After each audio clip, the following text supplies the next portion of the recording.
late afternoon rain drummed against the tin roof of the small garage in Portland, Oregon. Marcus Thompson was wiping grease from his calloused hands when he heard the motorcycle engine sputter and die outside. Through the foggy window, he saw a woman in a black leather jacket, her dark hair soaked from the rain, crouched beside a vintage Harley Davidson. She wasn't screaming for help or frantically dialing her phone. She just stood there in the downpour, shoulders trembling slightly. Marcus had been there before alone with broken machines and shattered dreams. He opened the door and stepped into the rain. No one could have imagined that this simple act of kindness would forever change both their lives. One man who had lost everything: his wife, his dreams, his faith and love. One woman who had everything: money, power, fame, but no one genuine by her side. Sometimes, the most unexpected encounters bring the greatest miracles of all. Marcus Thompson, 34 years old, owned Thompson Auto Care on Belmont Street, a quiet road nestled between cozy coffee shops and vintage stores. The garage was small, barely fitting 2 cars, but it was clean and organized. On the wall hung customer appreciation letters and one faded photograph: a younger Marcus standing beside a red muscle car, his arm around a blonde woman with a radiant smile. 2 years ago, Sarah, his wife, had passed away from breast cancer. She was only 29. Marcus still remembered those final nights in the hospital, when Sarah gripped his hand tightly and whispered, "Teach Lily to be kind, and don't forget to love yourself again." After that, he moved through life like a machine, caring for his daughter, working, sleeping, then caring for her again. During those first months, Marcus even forgot to eat, forgot to cut his hair, until 6-year-old Lily asked, "Daddy, why don't you smile like when Mommy was alive?" Now, Marcus had learned to live again.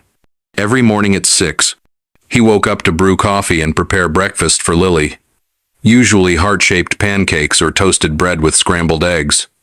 The little girl always sat on her high chair, legs swinging, telling him about her dreams from the night before. "Daddy, I dreamed that Mommy taught me how to make cookies. She said, 'You're really good at fixing cars, but terrible at baking.'" Marcus would laugh, his heart tightening. Sarah was right about that. She always knew how to make him smile, even when she wasn't there anymore. The garage opened at 8 in the morning. Marcus wasn't a wealthy mechanic, and his customers were mostly working-class people: taxi drivers, delivery workers, students with old cars. He charged reasonable prices and often waived labor costs for struggling families. "Mr. Thompson, I don't have money to fix my car right now. Can I pay you next month when I get my paycheck?" Marcus would simply nod. Sometimes, he even used his own money to buy parts for customers who truly needed help. In the afternoons, Marcus picked up Lily from school. She would sit in the garage doing homework, occasionally asking about mechanical parts. "What does this part do, Daddy?" Lily pointed to the transmission. "It helps the car change speeds." "Sweetheart, like human emotions, sometimes fast, sometimes slow, but they always need careful attention," Marcus answered, his hands gently maneuvering the wrench. In the evenings, after Lily fell asleep, Marcus often sat in their small backyard, sipping beer and gazing at Portland's star-filled sky. He hadn't dated anyone since Sarah's death, not because he wasn't lonely, but because he was afraid. Afraid of loving someone and losing them again. Afraid of Lily becoming attached to someone who might leave. Afraid his heart wasn't strong enough to endure another loss. On weekends, Marcus and Lily would stroll through Powell's Books or Washington Park. Lily rode on his shoulders, pointing at beautiful cars. "Daddy, when will you be able to fix cars like those?" Marcus smiled. "My little girl, the most beautiful cars aren't determined by their price. They're determined by the love the mechanic puts into them." He didn't know that very soon. These words would carry deeper meaning than he ever imagined. The small details of their life revealed Marcus's character, the way he saved leftover sandwich crusts to feed the neighborhood birds, How he taught Lily to say, please, and thank you, to everyone, regardless of their job. The careful way he folded Sarah's photo each night and placed it in the bedside drawer, whispering, good night, love, before turning off the light. His hands were permanently stained with motor oil, but they were gentle when braiding Lily's hair or checking her forehead for fever. Marcus carried his loneliness like a familiar weight, not the bitter kind that turns people cold, but the quiet kind that makes someone more compassionate. He understood what it meant to need help, to feel invisible, to wonder if anyone truly saw you. This understanding made him notice the woman in the rain outside his garage, because she was beautiful. Though she was, but because she looked as lost as he had felt 2 years ago. Elena Vasquez, 31 years old, was the CEO of Vasquez Techa Technology Company, valued at $2.8 billion with headquarters in San Francisco. Forbes magazine had dubbed her the tech queen under 35. Elena's office sat on the 40th floor, overlooking San Francisco Bay, decorated with expensive artwork and Italian designer furniture. But at night, Elena often sat alone in her leather chair, staring at the city's colorful lights, feeling as empty as the skyscraper itself. Last week, Elena had called off her engagement to David Sterling, heir to a prestigious Wall Street banking family, not from lack of affection, but because she realized David loved her status more than her true self. You know, Elena, when we marry, my portfolio will increase by at least 30%. Your company perfectly complements my family's investment portfolio, David had said during dinner at a 3-Michelin-star restaurant. Elena set down her fork and looked directly into his eyes. Do you ever remember what my favorite color is? Or my favorite food? David fumbled, forcing a laugh. Color, blue, and food. Sushi? Elena actually hated sushi, and her favorite color was earth brown, the color of the New Mexico fields where she grew up. Elena's family was poor. Her mother worked as a janitor, her father as a handyman. Elena had attended college on scholarships, working at a coffee shop throughout her 4 years at MIT to make ends meet. She remembered those sleepless nights writing code, surviving on instant noodles and black coffee. Her only dream then was to create software that would help people and earn enough money to take her parents traveling. When Vasquez Tech succeeded, Elena had accomplished that goal. Her parents now lived in a beautiful house in Santa Fe, traveling the world. But success also meant Elena grew increasingly distant from herself. Endless meetings, fake social parties, relationships that all served purposes.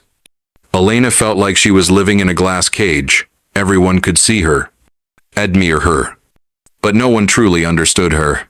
This week, Elena decided to disappear from San Francisco. She didn't notify anyone, only called her assistant. I need 2 weeks off. Cancel all appointments. Then she took her Harley Davidson gift she'd bought herself for her 30th birthday, but never had time to ride and headed north. No specific plan. Just wanting to feel freedom again. Elena rode through California's coastal roads, through Oregon's forests. She felt relief for the first time in years. No one calling to ask, what does Miss Vasquez think about this deal? No one judging her every word. She was just a woman on a motorcycle, hair flowing in the wind, breathing fresh air. That afternoon, when she reached Portland, it started raining. Elena pulled over to put on her rain gear, but the Harley suddenly died. She tried restarting several times, nothing. Her phone had been dead since morning. She deliberately not charged it to disconnect completely. Standing in Portland's rain, Elena felt helpless for the first time. Not helpless because she couldn't fix the bike, but helpless because she realized she'd forgotten how to ask strangers for help. She looked around and saw warm light from a small garage across the street. Thompson Auto Care, an old but clean sign. For the first time in her life, Elena needed to rely on a complete stranger without using fame or money. And she didn't know this was exactly what she'd been longing for all along. "What's wrong with your bike?" Marcus stepped into the rain, still holding an oil-stained rag. Elena turned around, seeing his face clearly for the first time. A handsome face with strong features but very gentle eyes. "I'm not sure," she replied, her voice trembling from cold. "It just died suddenly." Marcus examined the Harley, then looked at Elena. She didn't resemble his usual customer-shirt clothes, were simple but high quality. The watch on her wrist looked expensive, but her eyes held something tired, like someone who had traveled very far and for very long. "Come inside. You're soaked. Let me check your bike." In the garage, Elena sat on a small plastic chair, watching Marcus work. He checked each part carefully, occasionally shaking or nodding his head slightly. "Fuel lines clogged," he said after 15 minutes. "Probably from sitting unused for too long. I can fix it right away. But we need to wait for the rain to stop." "How much do I owe you?" Elena asked, reaching for her wallet. $50? Marcus replied without looking up. Elena was puzzled. "In San Francisco, this would cost at least $200. Are you sure? I can pay more." Marcus stopped working and looked at her curiously. "Why do you want to pay more? The work is only worth $50. This simple question left Elena speechless. In her world, everything had a price, and high prices meant quality, respect, status. I just want to make sure you've done good work. You can judge my work by the results." Marcus smiled for the first time. Not by the money. Just then, small footsteps echoed. Lily appeared from the back door, hair in pigtails, holding a sandwich. "Daddy, I'm hungry. Have you eaten?" Then she saw Elena, her eyes lighting up. "Hi, you're so pretty." Elena smiled genuinely for the first time in weeks. "Hello there. What's your name?" "I'm Lily. This is my daddy." Lily pointed at Marcus proudly. "My daddy is really good at fixing cars. He says cars are like people. They need love to run well." Marcus blushed. "Lily, your daddy's right," Elena said sincerely. "I think I haven't loved this bike enough." The rain continued. Marcus invited Elena to stay for dinner. Just simple spaghetti and salad. Lily talked about school, about her drawings, about her dream of becoming a veterinarian. Elena listened intently, experiencing for the first time a conversation unrelated to work, profit margins, or market strategy. "What do you do for work?" Lily asked innocently. Elena paused, unsure how to answer. I work with computers. Like games? Something like that?" Elena laughed. She realized she'd never explained her job so simply. When the rain stopped, Marcus had finished repairing the bike. The Harley started immediately. "Thank you," Elena said, handing over $50. Then she stopped. Could I come back? I'll be in Portland for a few days. The garage is always open," Marcus replied. But there was something warm in his eyes. The next day, Elena returned with the excuse of checking her bike. And the day after that, with the excuse of wanting to learn basic maintenance. Marcus didn't ask why someone with an expensive Harley didn't know maintenance. And Elena didn't explain why she needed to stay in Portland longer than planned. Maria, the coffee shop owner next door, occasionally brought coffee to Marcus. This time she saw Elena and smiled. "Haven't seen Marcus this cheerful in a long time." Elena blushed but felt warm inside. During afternoons, Elena and Lily played together in the garage. The little girl taught Elena to draw. Elena told Lily about her travels. "You've been to so many places," Lily sighed. "I want to grow up like you." "No," Elena said gently. "You should grow up to be yourself. That's the most special thing." Marcus observed them, his heart stirring. It had been so long since he'd seen Lily this happy with a woman, and Elena there was something different about her. Not fake mystery, but genuine authenticity she was trying to rediscover. Their interactions were small but meaningful. Elena, learning to check tire pressure, while Marcus patiently explained each step. Lily, insisting Elena stay for lunch. Then proudly serving her a peanut butter sandwich, made with extra love. The three of them sitting in the small backyard after dinner. Elena listening to Lily's bedtime stories while Marcus cleaned his tools. Elena had never experienced such peaceful moments. No board meetings. No strategic decisions. No one trying to impress or use her. Just simple human connection. Marcus's quiet strength. Lily's innocent joy. The satisfaction of working with her hands. She found herself laughing more. Sleeping better. Feeling lighter than she had in years. But Elena also struggled with guilt. Every day she stayed was another day of deception. She wasn't just a woman who worked with computers, she was a billionaire CEO whose disappearance was probably causing chaos in San Francisco. Yet every time she considered leaving, Lily would hug her goodnight, or Marcus would smile at something she said. And Elena couldn't bear to break this spell. Marcus, meanwhile, found himself looking forward to Elena's daily visits. There was something healing about her presence, the way she listened when he talked about Sarah. How she encouraged Lily's wild imagination. Her genuine interest in learning about engines. He hadn't felt this way since his wife's death. And it both thrilled and terrified him. Everything changed on Friday afternoon. Elena was playing with Lily in the garage when her phone rang incessantly. She'd tried to ignore it. But the 15th call made her answer. Elena, thank God. Where are you? Jessica's voice, her assistant, came through the speaker. The board of directors called an emergency meeting. Stock price dropped 12% because no one knows where you are. The media is speculating you have health problems. Marcus and Lily both looked up. Elena quickly turned off the speaker. But it was too late. Stock price? Board of directors? Marcus asked quietly. Elena looked down, knowing she couldn't hide anymore. I need to explain. She told them about Vasquez Tech, about being CEO, about why she came to Portland. Marcus listened in silence, his face gradually growing cold. So all of this was just a game to you? He asked finally. No. Elena protested.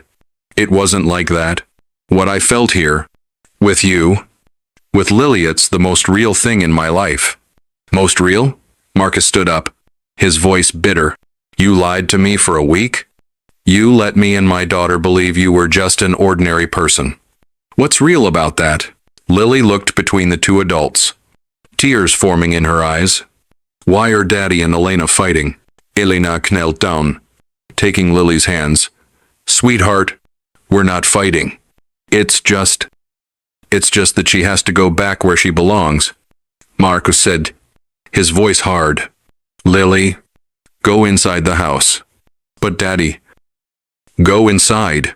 Lily ran in, sobbing. Elena stood up, her eyes also red. Marcus, please let me explain. Explain what? Marcus turned back, pain in his eyes. How you see us. Are we your entertainment? Or do you want to write a memoir about living like poor people? You know I'm not like that. Elena said, her voice shaking. I don't know who you are. Marcus replied. The woman I thought I knew wouldn't lie for an entire week. You let us open our hearts. Let Lily get attached to you. And now you'll fly back to San Francisco and forget everything. I won't forget. Elena cried. I can't forget. But you will leave. Marcus said, his voice tired. You have an entire empire to run. And us? We're just an interesting chapter in billionaire Elena Vasquez's life. Elena shook her head vigorously. That's not true. You and Lily are the most important things to me. Most important? Marcus laughed bitterly. Then why didn't you tell the truth from the beginning? Because you knew we'd treat you differently if we knew who you were. Because you enjoyed being loved like an ordinary person. But you're not ordinary. Elena. And I can't live in that fake world. Elena stood there, tears falling like rain. She knew Marcus was partly right. She had hidden the truth because she was afraid of losing these simple moments.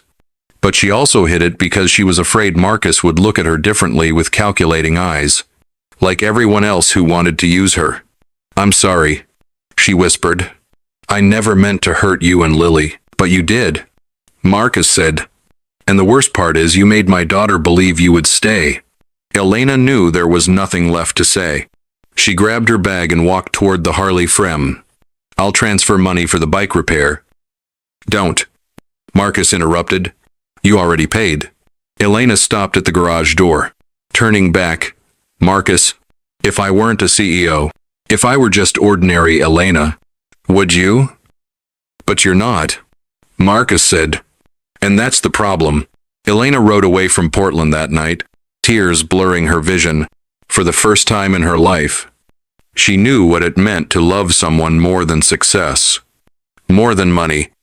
And for the first time, she understood why people say love can cause such pain. 2 weeks later, Elena returned to San Francisco but felt like a different person. She sat in her 40th floor office, looking out at the bay, but all she could see was the warm light from the small garage in Portland. Work continued: meetings, contracts, million-dollar decisions. But Elena felt like she was living someone else's dream. Jessica noticed the change. "Elena, are you okay? You look different." "Different how?" "Sad. And like you're missing something." Elena didn't answer. She couldn't explain that every night she dreamed of Lily's laughter, Marcus's gentle way of explaining engine parts, those simple but warm dinners. Tuesday afternoon, Elena's phone rang. Unknown number from Oregon. Her heart pounded as she answered. "Elena, this is Maria," the coffee shop owner next to Marcus's garage. The woman's voice was worried. "I got your number from when you left a tip. Can you come to Portland right away? Lily had an accident." Elena's blood ran cold. "What accident? Is she okay?" "She fell off her bike. Head injury. She's in a coma at Oregon Health and Science University Hospital." "Marcus is?" "He's almost collapsed. He won't leave the hospital. Won't eat anything. I think he needs you." Elena didn't need to hear more. She canceled all meetings, booked the first flight to Portland. During the 2-hour flight, she prayed for Lily, prayed for Marcus, prayed to be forgiven for leaving when they needed her most. At the hospital, Elena found Marcus sitting beside Lily's bed. He looked haggard, unshaven, eyes red-rimmed. Lily lay motionless, head bandaged, machines beeping steadily. Marcus looked up when he saw Elena, surprised, but saying nothing. "I came as soon as Maria called," Elena whispered, sitting in the chair beside him. "How is she?" "Doctors say she might need surgery." Marcus' voice trembled. "My insurance won't cover it. They want to transfer Lily to a public hospital, but they don't have the best neurology department there." Elena was quiet for a moment, then took out her phone. "Jessica? Transfer $500,000 immediately to Oregon Health and Science University Hospital. Patient account, Lily Thompson. Request the best neurology team to care for her." Marcus grabbed her hand. "Elena, I can't accept." "This isn't for you?" Elena said, looking directly into his eyes. "This is for Lily. She deserves the best care." Marcus was silent, tears streaming down his face. He gripped Elena's hand tightly. "Why did you come back?" "Because I love her," Elena answered honestly. "Because I love you. Because this family is the most important thing in my life." For the next 3 days, Elena didn't leave the hospital. She slept in chairs, ate vending machine food, held Lily's hand, and told her stories. She talked about travels, about oceans and mountains, about wonderful things waiting for Lily to discover. Marcus watched Elena, realizing this was her true self, not the powerful CEO, but someone who knew how to love unconditionally. He saw her read stories to Lily in a gentle voice. saw her carefully wipe the little girl's face, saw her pray beside the hospital bed. Wednesday morning. Lily opened her eyes. Elena? Her voice was weak. You came back. Elena burst into tears. Sweetheart, I'm here. I'm not going anywhere anymore. Marcus stood beside them, also crying. He realized he'd been wrong. Elena didn't come here out of guilt or obligation. She came because of love that needed no conditions. No explanations. 1 month later, Lily was fully recovered and discharged. Elena was still in Portland, renting a small apartment near Marcus's garage. She worked remotely, running the company through video calls and emails. For the first time in her life, work wasn't her top priority. Mornings. Elena took Lily to school, then stopped by the garage to help Marcus. She learned to change oil, check tires, even repair simple breakdowns. Did you know Elena is really good? Lily told Maria. She fixed Mrs. Peterson's car that even Daddy had to think about for a long time. Marcus smiled, watching Elena concentrate on assembling engine parts. Her hair was tied back, wearing an old t-shirt, hands covered in grease, but she looked happier than ever. She's learning fast, he told Lily. Does Daddy love Elena? Lily asked directly. Marcus stopped working, looking at his daughter. Why do you ask that? Because Daddy smiles more when she's here. And Daddy isn't sad anymore like when Mommy died. Marcus knelt down, hugging Lily. Would it bother you if Daddy loved someone other than Mommy? Lily shook her head.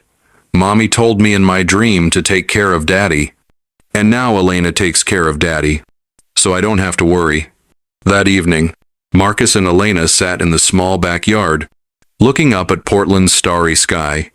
Elena, Marcus began, do you regret leaving everything in San Francisco? Elena took his hand. I didn't leave anything. I just brought the most important things here. But your company will run fine. I promoted the COO to CEO, and I'm just an advisor now. Elena turned to look at Marcus. You know, my whole life I thought success meant having more things. But now I understand. Real success is knowing how to keep the right things.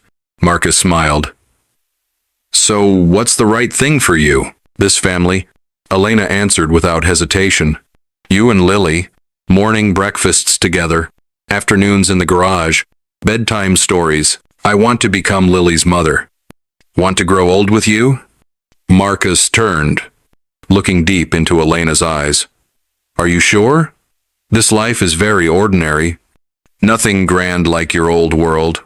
That's exactly why I love it. Elena smiled. Will you have me? Marcus Thompson? Instead of answering with words, Marcus kissed her. A slow kiss, full of love and promise.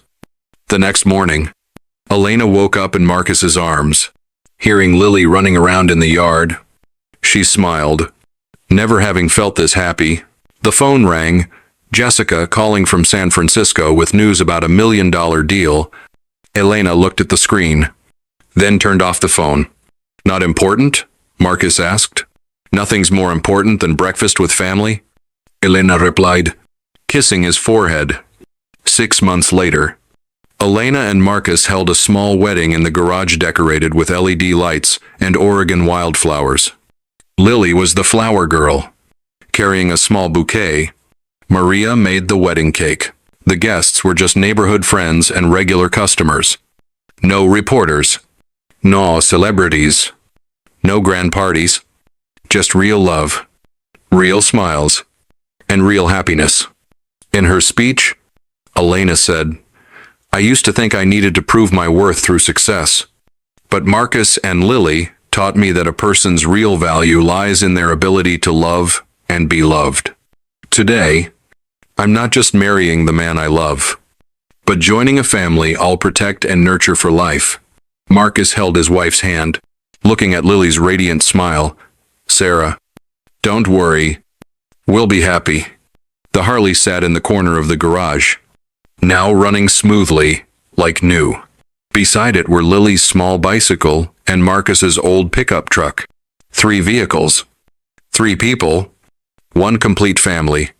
Sometimes, what we search for our entire lives lies in the most ordinary moments. Real love doesn't need to be proven by status or money, but by the courage to open our hearts, to trust in the future, to choose to stay.